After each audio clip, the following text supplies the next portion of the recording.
Have you ever found yourself lying awake at night, feeling that familiar knot of frustration, perhaps a touch of sadness, because achieving or maintaining an erection just isn't as easy as it once was? Maybe you're trying to connect with your partner, or simply feeling that natural urge, but your body just doesn't respond the way it used to, leaving you with a quiet sense of disappointment. It can be a deeply personal and often unspoken struggle, one that many men, especially as they get older, face in silence. You might even wonder if it's just an inevitable part of aging, something you simply have to accept. But what if I told you that for many, there's a surprisingly common habit, often overlooked, that could be silently undermining your ability to get hard, slowly eroding your natural responsiveness? It's a mistake many men make, perhaps without even realizing the long-term impact it's having. As a penis surgeon, I've seen firsthand how this seemingly innocuous practice can lead to significant issues. In this video, we're going to pull back the curtain on this often misunderstood issue, explore why it happens, and most importantly, share simple, practical ways to reverse its effects, helping you regain that natural, effortless hardiness. Watch to the end for something that will truly surprise you. Let's dive right into what I call the most common and damaging mistake I see. One that often goes unaddressed because it's a deeply personal topic. The core of this issue lies not in whether you masturbate, but specifically in how you do it, particularly if you've developed a habit of applying excessive pressure, using overly aggressive friction, or consistently relying on an extremely intense, hyper-stimulated form of sensation. Think about it for a moment. Our bodies are incredibly adaptable. When you repeatedly expose your penis to a very specific, often intense or even abrasive type of stimulation that isn't natural or sustainable in the long term, your nerve endings and the delicate tissues start to adapt. They become accustomed to that extreme level of input, slowly, subtly, becoming desensitized. This isn't a sudden event. It's a gradual process, like turning down the volume on your hearing aid without realizing it, until softer sounds become almost inaudible.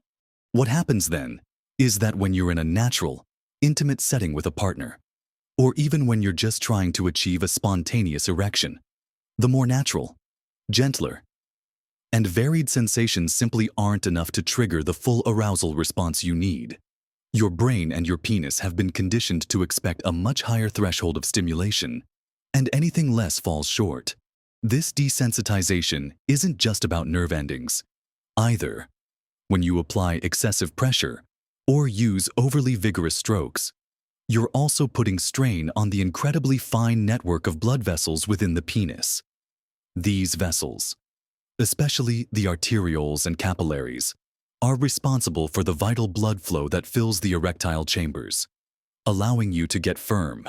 Repeated trauma, even minor, from high-pressure techniques can, over time, potentially compromise the elasticity and integrity of these vessels.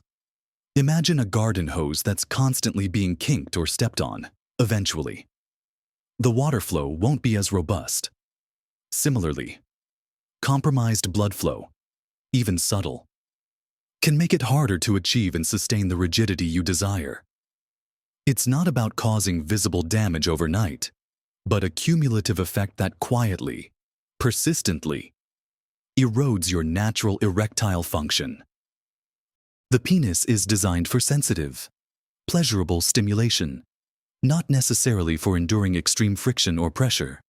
The body is always seeking efficiency, and if it learns that only a very specific, intense form of stimulation will lead to ejaculation, it starts to prioritize that pathway, essentially dulling its sensitivity to other, more natural forms of arousal. So, how do you start to reverse this? The first actionable step is to consciously reduce the intensity and pressure you apply during masturbation. It sounds simple, but it requires mindful practice. Instead of focusing on brute force or speed, try to slow down. Pay attention to the subtle sensations.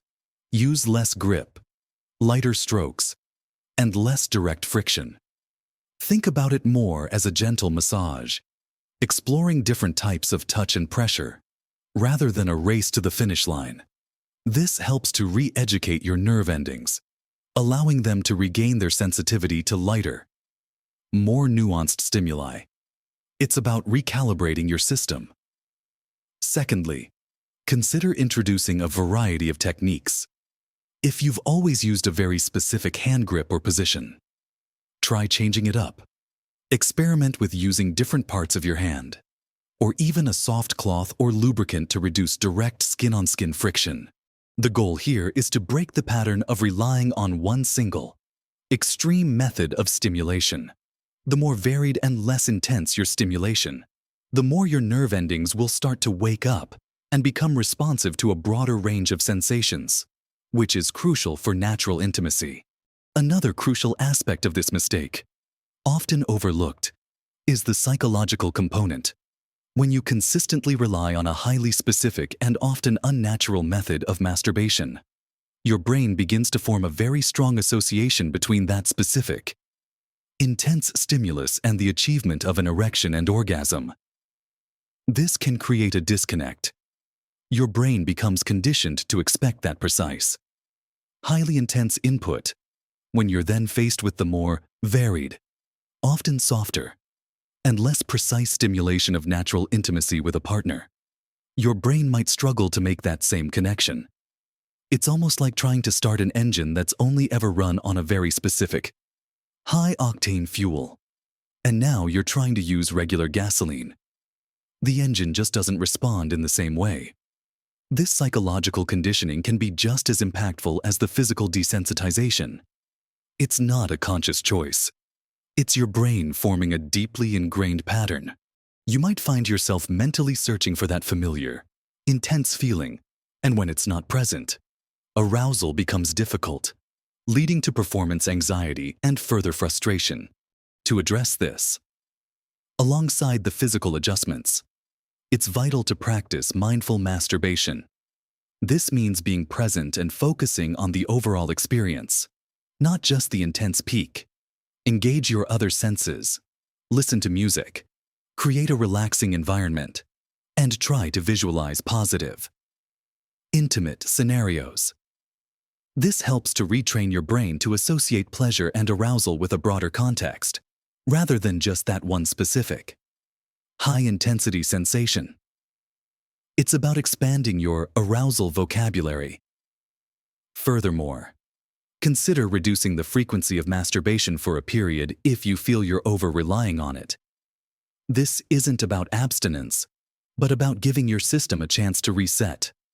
A short break, even just a few days, can sometimes work wonders in recalibrating your natural sensitivity and allowing your body and mind to respond more readily to gentler forms of stimulation. During this time, focus on other forms of sensual pleasure or intimacy with your partner that don't involve the direct act of penetration or achieving a full erection. This can help to foster connection and reduce performance pressure, which in itself can be a significant barrier to natural erectile function. Now, beyond just the direct masturbation technique, there are other crucial elements tied to this overall health picture that are often neglected because of the focus on the immediate act. When your body is constantly primed for extreme physical stimulation, it can overlook the subtle cues that signal overall vascular and nerve health, which are absolutely foundational for robust erections. Think about the blood vessels and nerves in your penis, like delicate plumbing and electrical wiring, just like any system. They need proper maintenance and a healthy environment to function optimally. A mistake related to excessive force or friction isn't just about the surface. It speaks to a broader neglect of overall penile health. For instance, good circulation is paramount for getting hard. If you're constantly putting stress on the tiny vessels in your penis with aggressive techniques, you're not doing your circulation any favors. So, one critical habit to cultivate is focusing on cardiovascular health. This means regular, moderate exercise that gets your heart rate up, even just a brisk 30-minute walk most days of the week. This strengthens your heart, improves blood flow throughout your body, and critically, to the penis. It's a fundamental step that many men overlook, thinking a quick fix or a pill is the only answer. But exercise helps build and maintain the healthy vascular pathways that are essential for strong, lasting erections. Another often ignored factor is nerve health. The nerves in your penis transmit the signals from your brain that initiate and sustain an erection. If these nerves become desensitized or damaged over time from overly aggressive stimulation, or if they're simply not functioning optimally due to broader health issues, your erections will suffer. What nurtures healthy nerves beyond avoiding direct trauma? It's about managing blood sugar levels and ensuring adequate nutrient intake. High blood sugar, for example, which is common in conditions like diabetes, can severely damage nerves over time. A condition known as neuropathy, even if you don't have diabetes. Consistently elevated blood sugar from a diet heavy in refined sugars and carbohydrates can contribute to nerve impairment. So, making conscious dietary choices is incredibly important. Focus on a diet rich in whole foods, plenty of fruits, vegetables, lean proteins, and healthy fats like those found in avocados, nuts, and olive oil. These foods provide the antioxidants and essential nutrients that support nerve function and overall vascular health, helping to keep those delicate wires in your penis in top working order. Furthermore, consider your sleep patterns. It might seem unrelated, but adequate.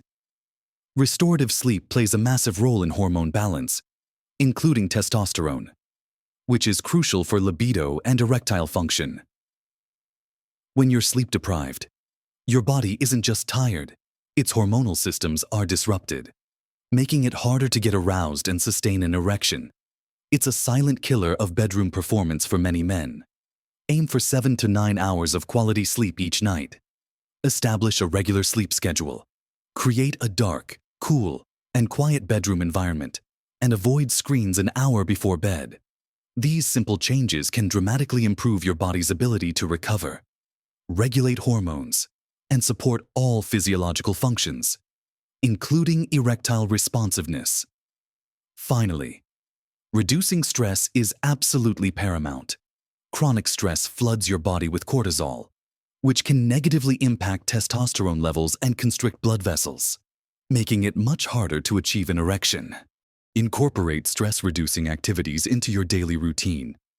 Whether it's meditation, deep breathing exercises, spending time in nature, or engaging in hobbies you enjoy.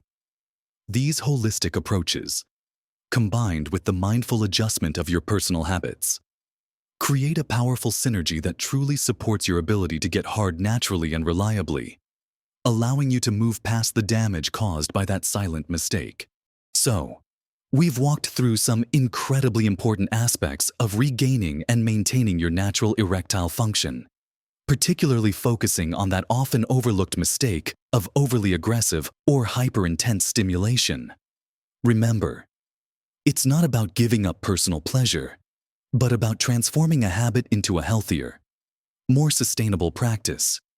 We talked about consciously reducing the intensity and pressure you apply during masturbation, opting for gentler, more varied techniques to re-educate your nerve endings and restore sensitivity. We also delved into the psychological aspect, understanding how your brain can get conditioned to a specific, intense stimulus, and how to broaden your arousal vocabulary through mindful practice, and even a temporary reduction in frequency to reset your system. But we didn't stop there. We emphasized that true erectile health is deeply rooted in your overall well-being. This includes crucial elements like maintaining excellent cardiovascular health through regular exercise, which ensures robust blood flow to the penis. We discussed the importance of nourishing your nerve health through a balanced diet, rich in whole foods, and managing blood sugar levels to prevent nerve damage. And let's not forget the silent powerhouse of good, restorative sleep, essential for hormonal balance and overall vitality, along with the critical role of stress reduction in fostering a relaxed state conducive to natural arousal. It's easy to get discouraged when facing challenges in the bedroom, but please understand that small, consistent changes truly can make a profound difference. Your body is incredibly resilient and capable of healing and adapting. Given the right care and attention, don't view these adjustments as limitations, but as empowering steps toward a more fulfilling and responsive sexual life. This isn't just about achieving erections. It's about reconnecting with your body, enhancing your overall well-being, and strengthening your confidence and intimacy. You are not alone in this journey, and the path to improvement is well within your reach. Remember, these are not just theoretical concepts. They are practical, actionable steps that, when consistently applied, can lead to real, tangible improvements in your ability to get hard and maintain it naturally. It's about nurturing your body, respecting its delicate systems, and giving yourself the best chance to experience pleasure and connection without frustration. I genuinely encourage you to start implementing these changes today, even if it's just one small step at a time. The cumulative effect will be remarkable. I'd love to hear your thoughts and experiences. Have you recognized any of these habits in your own life? What changes are you planning to make? Or what strategies have you found helpful? Please share your insights in the comments below. Your experiences can be incredibly valuable to others watching this video. And if you found this information helpful, please give this video a thumbs up. It really helps us reach more men who could benefit from this knowledge. Don't forget to subscribe to my channel for more honest, practical, and empowering health advice designed specifically for men over 60. Together, we can navigate these topics with openness and support. Thank you for spending this time with me today. Always remember, you deserve to live your best life, full of vitality and connection, at every age.